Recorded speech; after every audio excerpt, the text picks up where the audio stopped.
The Legend of Wawatosa Island by Jacob Westman.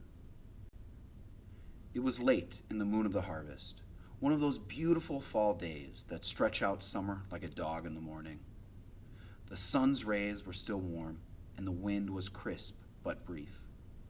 A young maiden from the nearby Minnetonka tribe was off the shore of what is now called Shady Island, gathering the last grains of wild rice to help feed her people throughout the long, hard winter. Anawa, as her name is in this story, was very familiar with the water of this great lake, as her family and tribe had utilized its bounties of fish, deer, rice, and maple syrup for countless generations. She knew every rabbit hide and fishing hole. She had explored every nook and cranny. But today, her mind was securely focused on the task at hand. So focused, she never saw the clouds on the horizon beginning to gather and froth like a rabid animal. Equally oblivious to the impending tempest was young Wawatosa, newly apprenticed as a spiritual guide and medicine man for the tribe. He paddled a borrowed canoe slowly along the shore of what is now, and likely even then, called Enchanted Island. He was borrowing a canoe because he had never taken the time to make his own. Wawatosa was much more comfortable among the hills and the trees than he was atop the wind and waves, and this made his paddling stroke cumbersome and awkward.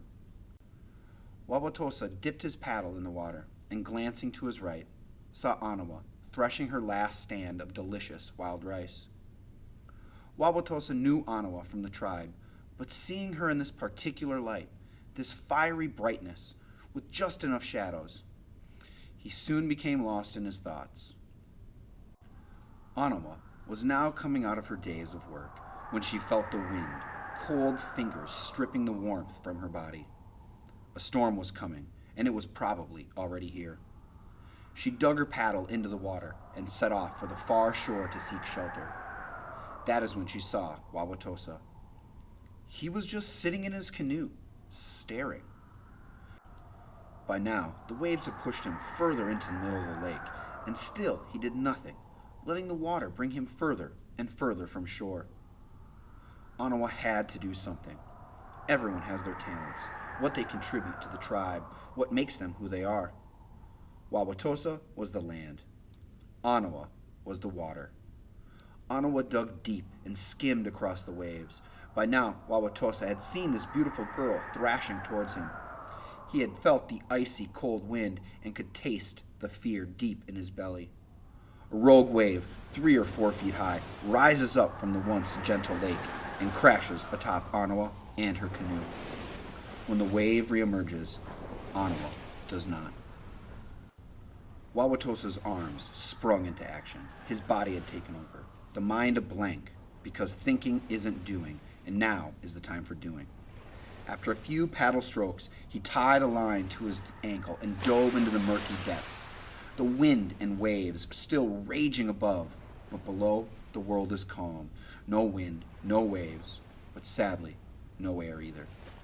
Wawatosa was not a strong swimmer, but he summoned the strength of his ancestors and he parted the water, looking for signs of Anawa. There, a shadow. Not the billow of water plants, but hair. Chest burning, mind beginning to awake and take back control. Wawatosa reached for the shadow and fought to bring it back into the light. Breaking through the surface, the young hero gathered the canoe with his left hand and threw Anawa into its relative safety with his right. He tried to follow her aboard, but something was wrong. His foot was stuck. The rope that had kept him tethered to the surface was now keeping him pinned to the bottom. With a great breath, he dove back into the darkness again, searching for whatever secured him. At that same moment, breath came back to Anawa. Gasping and choking, the water rushed out and the air rushed in. Not recalling the events of the past few minutes, she realized she was not in her own canoe. Wawatosa! She frantically searched for him across the surface of the water, but there was no sign. The wind began to crawl back to where it came from, and the water began to calm. Anawa dove into the water. She was a practice swimmer and could hold her breath longer than most men could hold a baby. She dove and dove and dove until her arms and legs could no longer hold her head above the water. And then she dove once more. The next morning, 2 canoes battered lightly against each other along the shore. Empty, but at least they were not alone. The sun's rays were warm, and the wind was crisp, and things today seemed pretty much the same as yesterday. Except now, in the middle of Upper Lake, right between the Enchanted Island and what is now Palmer's Point, an island had emerged. The newly formed earth was a gentle roll of dirt and grass, trees like arms reaching towards the sun, hollowed trails through the woods staring back at the opposite shore, and a small, calm harbor embracing the water as if it were its own. Wawatosa was the land, and even death could not drown him. When the sun began to lose its warmth and the icy wind would grab hold of the world, Anawa would sit around the big warm fire, and her grandchildren would beg her to tell them the story of Wawatosa again. She would look out over the water lapping lovingly against the shores of the island named in his honor, and she would tell the story again, just like I told you today.